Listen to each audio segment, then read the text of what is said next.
वचन विचारी बोलो रे साधु, वचन के हाथ न पाओ। वचन को हाथ गोडा चाहिँ हुँदैन है। जो हामी वचन बोल्छौं नि त्यसमा कुनै शरीर छैन त्यो वचनको, तर त्यसले दुखाउँछ नि त, त्यसले चोट पुर्याइदिन्छ। अब हेर्नुहोस् त, कसैले हामीलाई गाली गरेर कुनै शब्दको प्रयोग गर्यो, दुर्वाक्यहरूको प्रयोग गर्यो भने हामीलाई मन दुख्छ। र यो सबै के हो भन्दा बोलीले पनि अब ज्ञानीहरूको के भनाइ छ भन्दा गोली के घाव को भरा जाता है पर बोली के घाव को नहीं भरा जाता। हेर्नुहोस् त, कसैले गोली हान्यो भने त्यो घाव चाहिँ नि एक दिन ठिक हुँदै त्यो घाउ लागेको चोट लागेको जग्गा भरिएर आउँदो रहेछ। तर कसैले बोलीको चोट लगायो भने 25-30 वर्षपछि पनि त्यो मानिस देखियो भने यसले मलाई यस्तो भनेको थियो भन्ने अब त्यो आइहाल्छ। त्यसकारण बोलीको चोट कसैलाई लाउनु भएन र हामीले दिललाई साफ राखेर विचार गरेर बोल्ने हो। र यस्तो प्रकारले श्री प्राणनाथजी महाराजले ब्रह्म सृष्टिको लक्षण पनि सनन्द ग्रन्थमा बताउनु भएको छ।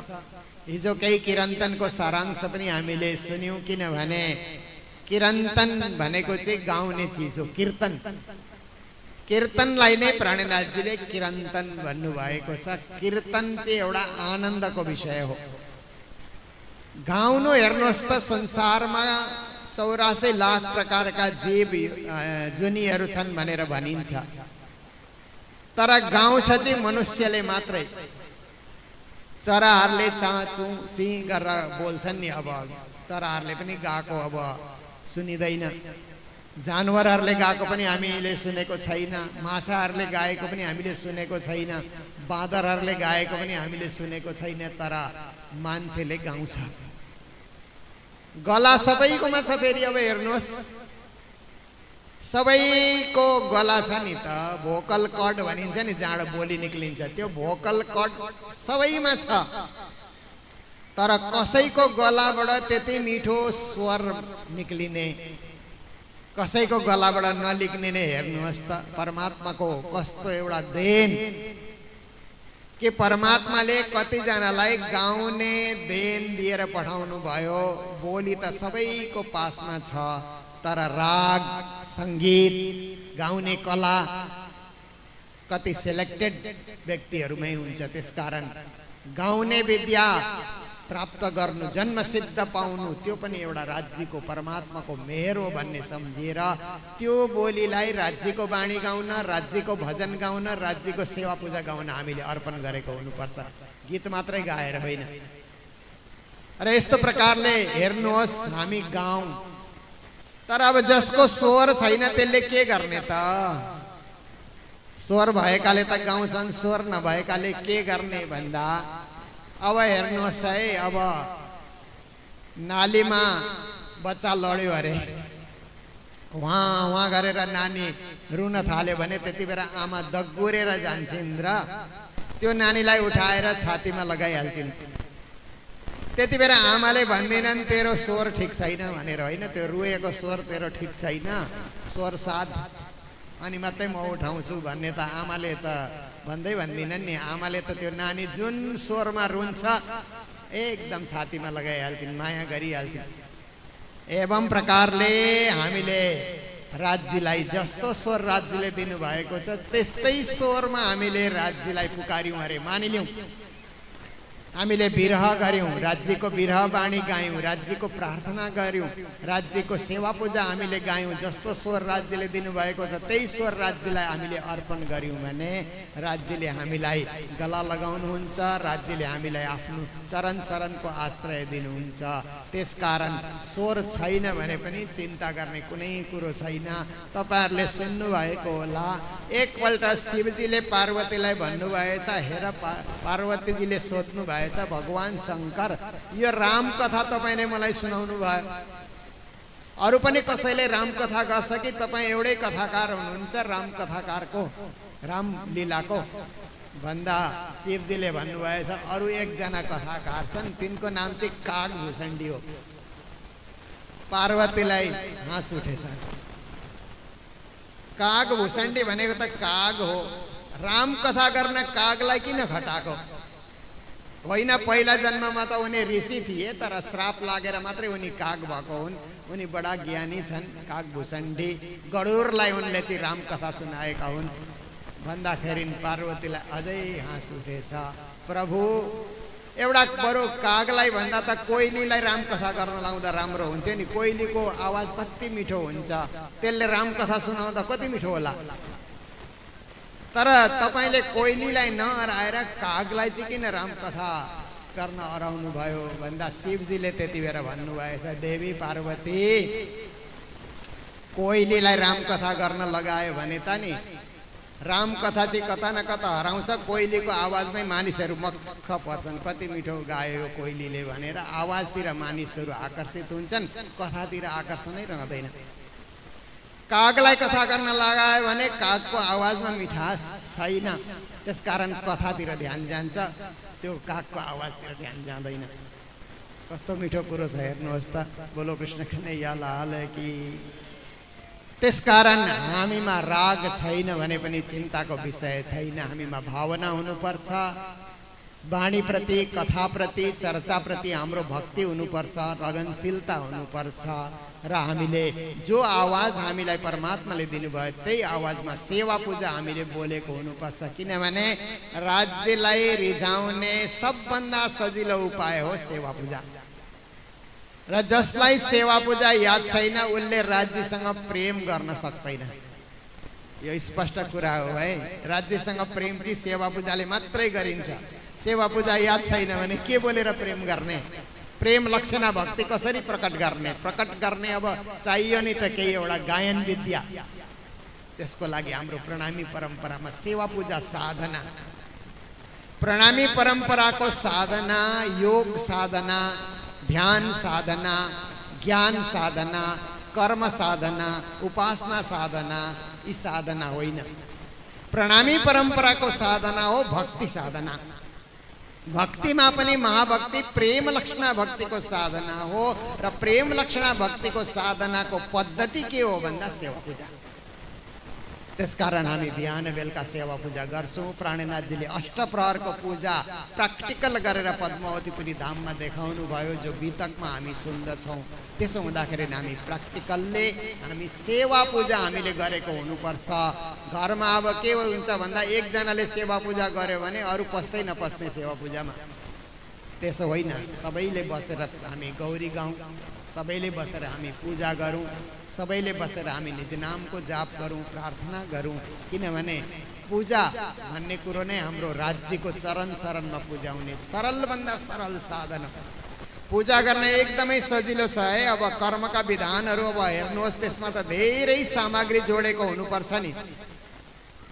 अब हवन गर्दा कति सामग्री जोडेको हुनुपर्छ। हवन पनि एउटा राम्रो पद्धति हो, त्यसले वायुमण्डललाई पवित्र गर्छ, मानिसहरूको मन दिललाई पवित्र गर्छ। तर हामीले हवन कसरी गर्छौँ भन्दा आरती गरेर। अब हेर्नुहोस्, छोटो मिठो हवन पनि हवनकै एउटा प्रकारान्तर हो आरती पनि। आरतीमा के छ भन्दाखेरि अब अलिकति बत्तीहरू 5वटा बत्ती बालेर घिउ पनि त्यहाँ हालेकै छ, चामल पनि त्यहाँ हालेकै छ, फुल पनि त्यहाँ हालेकै छ। र त्यति गरेर आरती जलाएर अब हामीले पूर्ण ब्रह्म से न्यारे कञ्चन थाल चौमुख दिवला भनेर हामीले आरती गर्दा छोटो मिठो रूपमा आरती वारती सखिया सर्वे अङ्ग। आरती गर्दा चाहिँ के रहेछ भन्दा आ र रति भन्ने दुईटा शब्द छ। त्यो आगोले चाहिँ घिउलाई के भन्दो रहेछ भन्दा, हे घिउ त पनि अग्नि रूप होस्, अहिले तरल रूपमा भए तापनि त पनि मेरै अंश होस्। त्यसकारण त्यो बातीको माध्यमबाट आ र ममा रति भनेको ममा मिल, अग्निमा मिल भने चाहिँ हाम्रो आत्मा पनि भक्तिको मार्गबाट गएर राज्यमा मिल्ने, राज्यको चरण शरणमा पुग्ने, त्यो भावना लिएर हामीले आरती गरेको हुनुपर्दछ। आरती गर्दा सन्ध्या सुमिरन आरती भजन भरोसी दास मनसा वाचा कर्मना श्री जुगल चरण की आस। हेर्नुहोस् त, सन्ध्याकालमा हामीले राज्यको सुमिरन गरेकै हुनुपर्छ, आरती गरेकै हुनुपर्छ, भोग धराएकै हुनुपर्छ। अब हेर्नुहोस्, परमात्मालाई किन भोग लगाउने? भोग त एउटा माध्यम हो नि परमात्मालाई प्रेम चढाएको। अब प्रेम अरूप छ, अरूप प्रेमलाई कसरी चढाउने? कोही माध्यम त चाहियो नि त। त्यो माध्यम नै भोग व्यञ्जनहरू हो। राज्य भोग व्यञ्जनको भोको हुनुहुन्न, राज्य त प्रेम को भोको हुनुहुन्छ नि। परमात्मा प्रेम के भूखे होते हैं, भोजन के भूखे नहीं होते, ज्ञानीहरूको भनाइ छ। र परमात्मालाई प्रेम चाहिँ कसरी चढाउने भन्दा भोजनको माध्यमबाट, फलफुलको माध्यमबाट, अनेक प्रकारको आफ्नै घरमा बनाएको मिठाईहरूको माध्यमबाट प्रेम परमात्मालाई चढाउने हो। परमात्माले प्रेम प्रेम ग्रहण गर्नुहुन्छ, त्यो चढाएको वस्तु प्रसादको रूपमा तिनै रहन्छ। र यसरी हामीले प्रेम परमात्मालाई चढाउनुलाई नै प्रेम लक्षणा भक्ति भनेर भनिन्छ। र श्री प्राणनाथजी महाराजले किरन्तन ग्रन्थमा धेरै किरन्तनका प्रकरणहरू रचेर रागसँग गाउने, रागका नाम पनि उहाँले भरिदिनु भएको छ। र हामी रागमा गाउँ, अनुरागमा गाउँ, कुनै पनि स्थितिमा हामी गाउँ, तर राज्यलाई याद गर्न हामीले छोडेको हुँदैन। सधैँभरि राजश्यामलाई हामीले सम्झिरहेको हुनुपर्दछ। र किरन्तनमै श्री प्राणनाथजी महाराजले परन आवे तोले एक निमुख श्री कृष्ण कांत प्रसिद्ध प्रकट पादरी किवा किवता किव करण कोट करो नरमेद अश्वमेध आनंद अनेक धर्म धरा विषय तीर्थवास बसन कृष्ण भक्ति को भरपूर महिमा गर्नुभएको छ। हामी कृष्णलाई राज्य भन्छौँ किनभने हाम्रो हृदयमा राज गरिरहनु भएको छ, विराजमान भइरहनु भएको छ। राजते स्वयं प्रकाशते, हाम्रो हृदयमा उज्यालो प्रकाश परमात्माले भरिदिइरहनु भएको छ। आत्मा प्रकाश उहाँले नै भरिदिनु भएको हो। त्यसकारण हामी राज्य भनेर श्री कृष्णजीलाई भज्दछौँ र श्यामाजी भनेर राधाजीलाई हामी भन्छौँ है।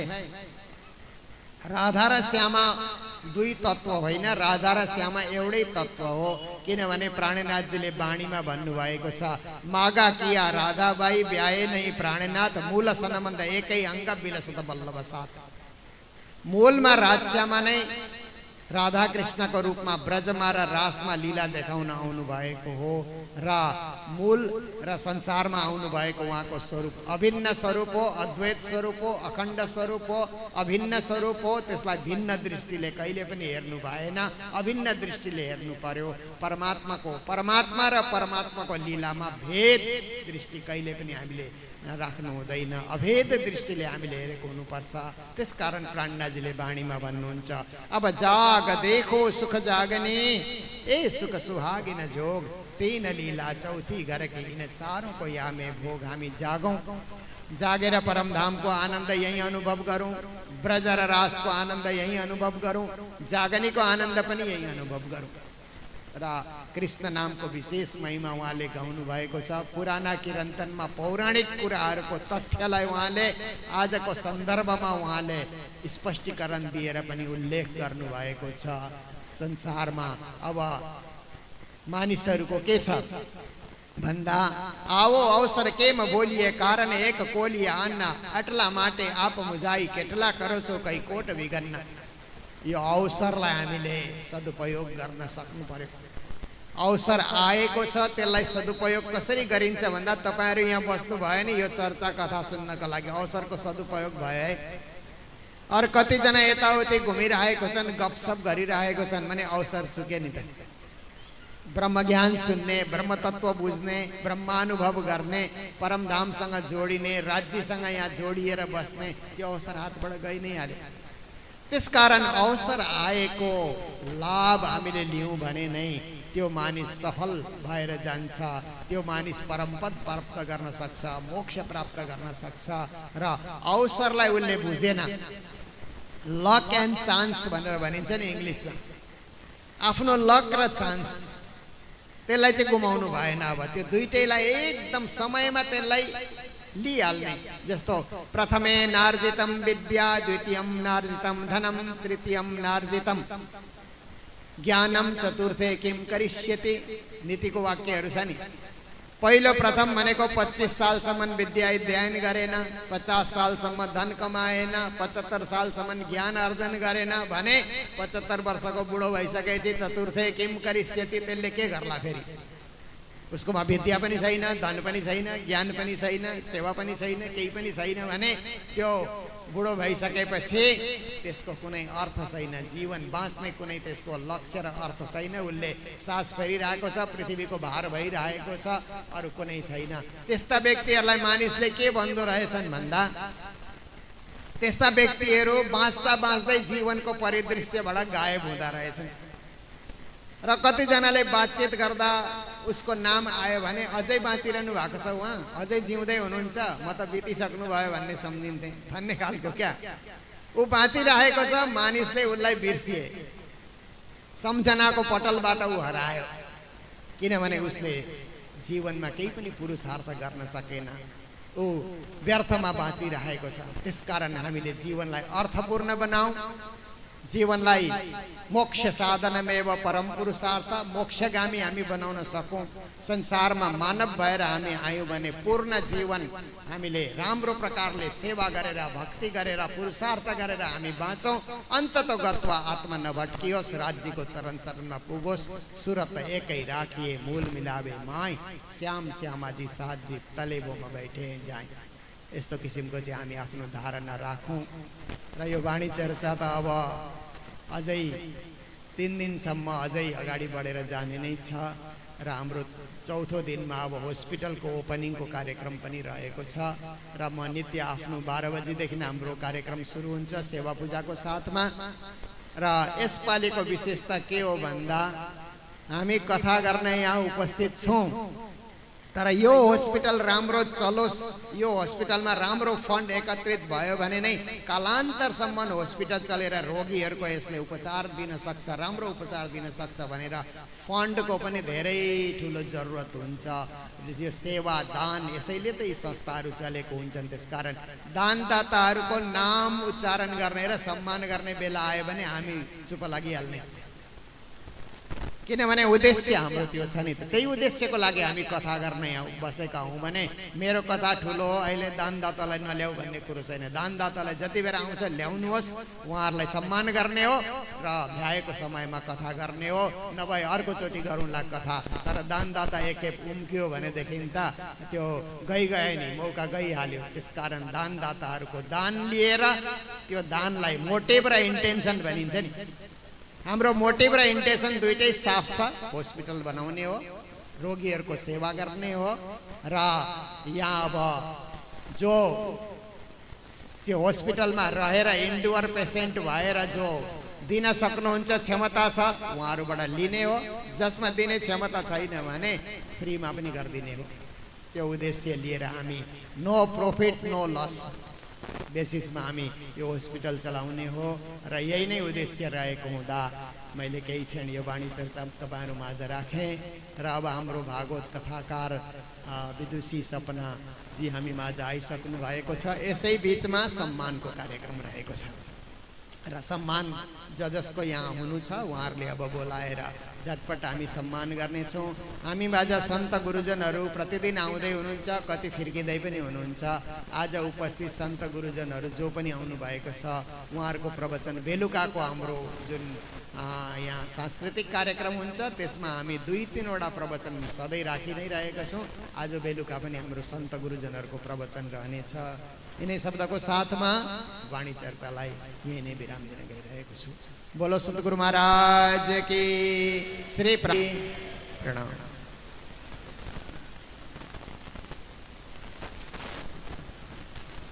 अहिले भर्खरै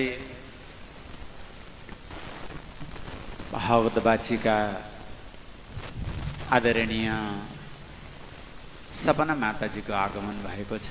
हामी सबैले उहाँलाई ताली बजाएर स्वागत गर्नेछौँ। र अब अगाडिको कार्यक्रम सम्मानको कार्यक्रम छ र सम्मान पछि नै फेरि अगाडिको कार्यक्रमहरू हजुरहरूलाई जानकारी गराइनेछ। बोलो श्री कृष्ण कन्हैया लाल की।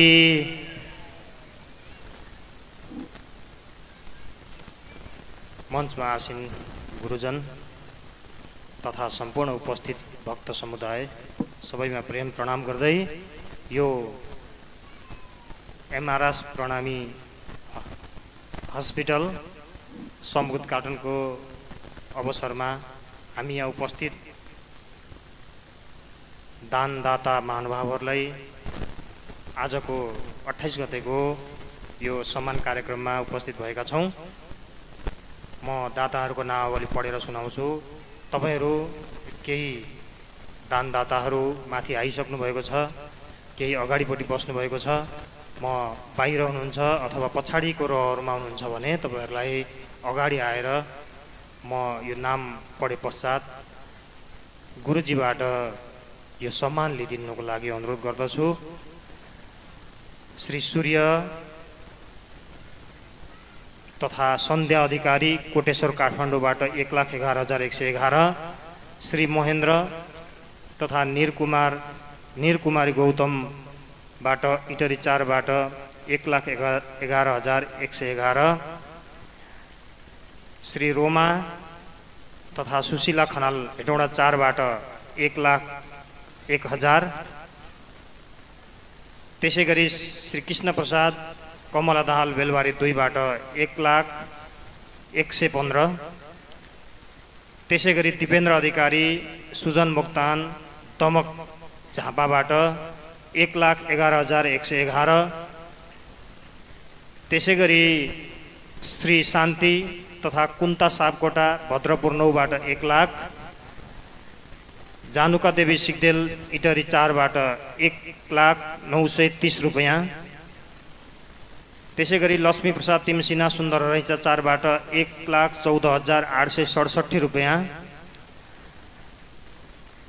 ईश्वर तथा अप्सरा भट्टराई इटरी 5बाट 1,11,555, ध्रुव कुमार लिम्बू इटरी 6बाट 1,01,11 रुपैयाँ, दिल्ली प्रसाद तथा वर्षा सञ्जेल सुन्दर हरैजा 4बाट 1,01,105 रुपैयाँ, राधा माताजी मुक्तिधामबाट 1,01,100 रुपैयाँ, विष्णु कुमारी खतिवडा इटरी 6बाट 1,01,111, कृष्णबाई माताजी मुक्तिधाम इटरीबाट 1,01,100 रुपैयाँ,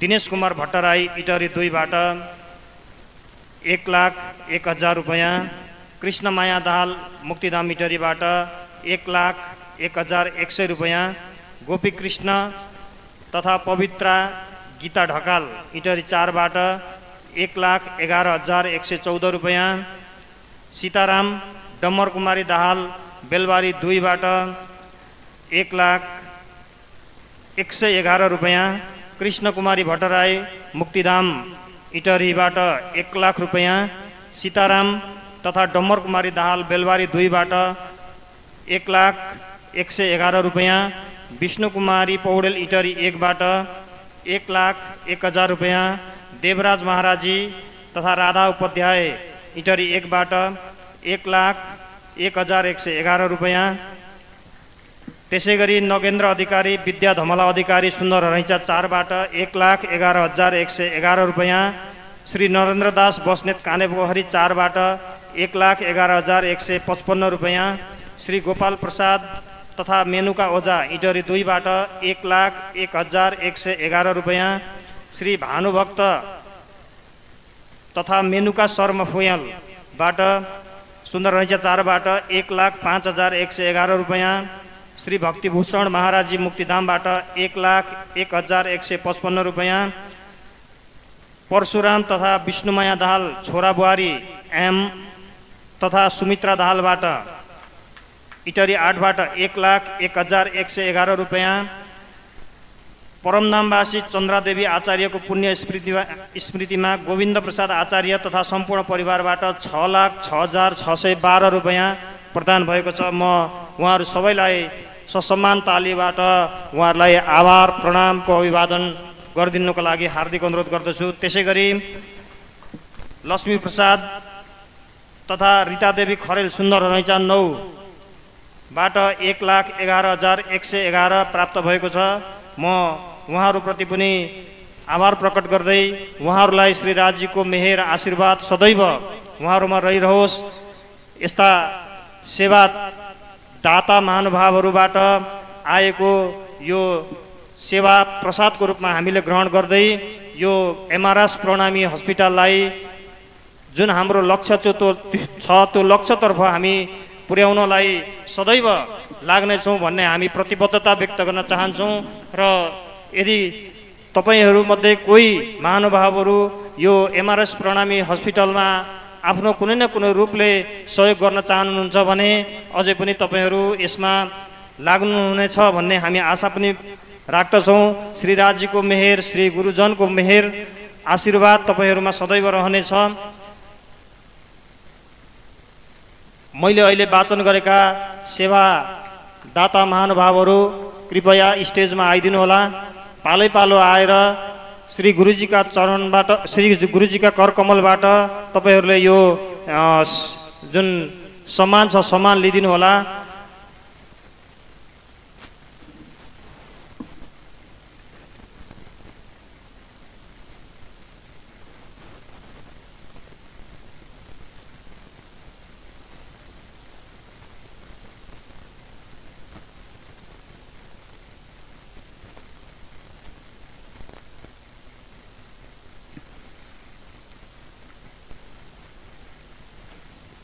एमआरएस प्रणामी हस्पिटलमा निःशुल्क स्वास्थ्य शिविर सञ्चालन भइरहेको छ। त्यहाँ स्वयंसेवकको अभाव भन्ने बुझिएकोले म स्वयंसेवक परिचालनको टोलीलाई त्यहाँनिर स्वयंसेवक उपलब्ध गराइदिनुको लागि हार्दिक अनुरोध गर्दछु।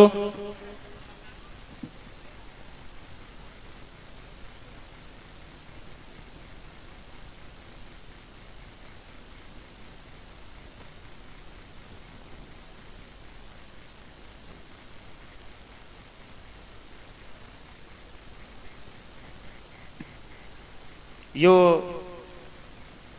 सम्मान समितिका संयोजक कृष्ण ढकाल, त्यसैगरी खेम दङ्गाल उहाँहरूले सहयोग गरिरहनु भएको छ।